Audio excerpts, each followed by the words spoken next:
दोस्तों ये तब की बात है जब 2005 में इंडिया के एक लेजेंड स्विट्जरलैंड गए थे अपने टूर के लिए। 26 मई 2005 को वो स्विट्जरलैंड में लैंड हुए थे।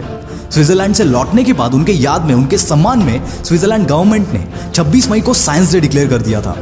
दोस्तों आप समझ ही गए होंगे मैं किसके बारे में बात कर रहा हूँ। जी हाँ दोस्तों, आज की इस बिग शॉट सीरीज में हम बात करेंगे हमारे missile man APJ Abdul Kalam जी के बारे में। उनकी लाइफ की जर्नी और ऐसे ही कुछ इंटरेस्टिंग किस्से अपने अंदाज में मैं आज आपके साथ शेयर करूंगा। एपीजे अब्दुल कलाम जी का जन्म तमिलनाडु के रामेश्वरम शहर के एक छोटे से गांव धनुषकोडी में एक बहुत ही गरीब परिवार में हुआ था, जहां उनके पिता एक छोटी सी नाव चलाया करते थे, जिससे उनकी फैमिली को मुश्किल से 2 वक्त की रोटी नसीब होती थी।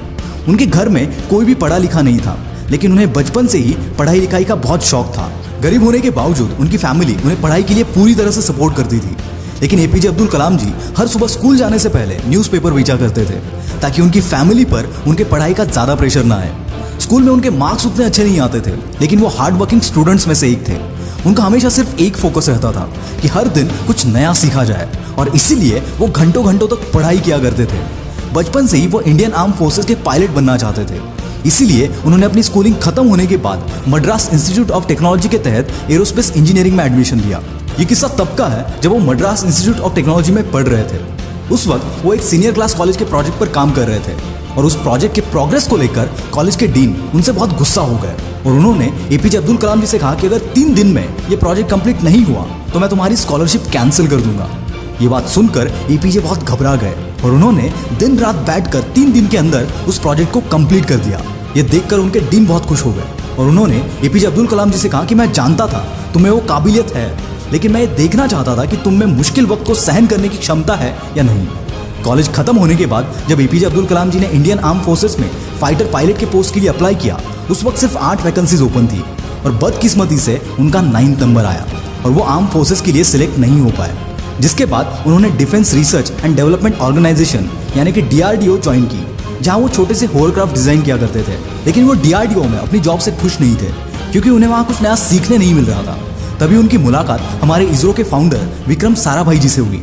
उनको एपीजे अब्दुल कलाम जी की मेहनत और हर वक्त कुछ नया सीखने की चाह बहुत पसंद आई, और उसके बाद उनका डीआरडीओ से इसरो में ट्रांसफर हुआ। इसरो में एपीजे अब्दुल कलाम इंडिया के सबसे पहले successful satellite launch SLV-3 Rohini के प्रोजेक्ट डायरेक्टर थे। उसके बाद उन्होंने कई प्रोजेक्ट्स इनिशिएट किए। 1980s में पृथ्वी मिसाइल सक्सेसफुली लॉन्च करने के बाद उन्हें नासा ने जॉब ऑफर करने की कोशिश की, लेकिन उन्होंने उसे ठुकरा दिया। पृथ्वी मिसाइल के सक्सेसफुल लॉन्च के बाद इंडियन कैबिनेट के तहत रिसर्च के लिए 3.88 बिलियन रुपीस के फंड्स अलॉट कर दिए।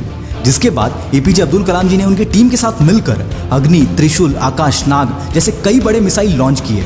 उनके लीडरशिप के अंडर इंडिया को सबसे बड़ी कामयाबी तब मिली जब 1998 में इंडिया ने सीक्रेटली सारे न्यूक्लियर बॉम्ब टेस्ट करके इंडिया को सारी दुनिया के सामने एक न्यूक्लियर पावर घोषित कर दिया। जिसके बाद एपीजे अब्दुल कलाम जी को मिसाइल मैन ऑफ इंडिया के नाम से बुलाया गया। 2002 में एपीजे इंडिया के 11th प्रेसिडेंट बने। अपने प्रेसिडेंशियल टर्म के वक्त जब वो केरला विजिट के लिए गए थे, उस वक्त उन्होंने 2 लोगों को केरला के राजभवन में as a presidential guest invite किया था। वो 2 लोग कोई बड़े सेलिब्रिटी नहीं थे, बल्कि एक चपरासी और एक छोटे से होटल का मालिक था, जिनके साथ उनकी त्रिवेंद्रम में काम करते वक्त दोस्ती हो गई थी। ऐसा ही एक किस्सा 2005 का है, जब उनकी फैमिली राष्ट्रपति भवन में रहने आई थी। लगभग 10 दिन तक उनकी फैमिली के 52 लोग राष्ट्रपति भवन में थे, और उनके जाने के बाद एपीजे अब्दुल कलाम जी ने 3,52,000 अपनी फैमिली के रहने और खाने का खर्चा सरकार को दिया था। जब एक रिपोर्टर ने उनको ये पूछा कि आपने सरकार को पैसा क्यों दिया, तो उन्होंने जवाब देते हुए कहा था कि सरकार मेरे रहने और खाने का पैसा देती है, ना कि मेरे परिवार के। और इसी खुददारी ने पूरी दुनिया को इनसे प्यार करने पर मजबूर कर दिया। इनके पास जायदाद कोई नहीं थी अपनी किताबों के अलावा, पर अपनी कहानी से और अपने कामों से ये मिसाइल मैन पूरी दुनिया के लिए मिसाल बन गए।